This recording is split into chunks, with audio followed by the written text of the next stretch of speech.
बे समाव दं आङो धेमाजि डिस्ट्रिक्टनि सिङाव थानाय भारतीय जनता पार्टीनि बे पार्टी अफिसाव दं। बे पार्टी अफिसाव दिनै आसाम आयेन आफादनि बिसायख'थिनि दिनै फिथाइखौ फोसावदों। बे फिथाइ फोसावनायाव धेमाजि डिस्ट्रिक्टनि सिङाव थानाय मोनथाम समस्तियाव हमना ला सिसिबर्गआव लोगोसेनो धेमाजियाव बिथां रनज पेगुआ बिथाङा दिनै देरहासार जानो हाबाय। बिथाङा गासै भटखौ मोनदोंमोन 83,649 लोगोसेनो बिथाङा 12 भट मोननानै 32,229 बिथाङा भट मोननानै दिनै देरहासार जानो हायो।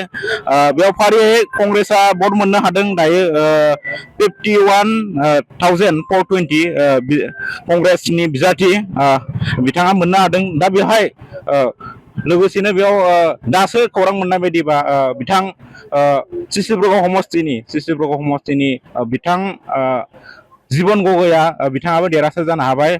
बे समाव आरो जनाय समस्तिनि खोथाखौ बुंनो थांबा जनाय समस्तियावबो बिथां बबेन पेगुआ बिजेपिनि केन्डिडेट बबेन पेगुआ बिथाङा देरहानायनि लामायाव दंसै। बिथाङा दा लिडिं लागासिनो दङ।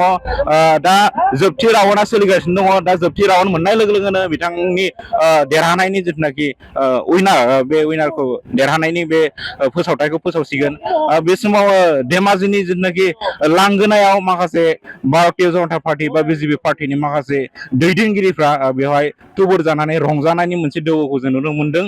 दा बे समाव आङो अखम लाइभ आरो बड' लाइभ 24 नि जानानै बे समाव आङो खौरांगिरि Binaram Basumatary exclusive live. Thank U.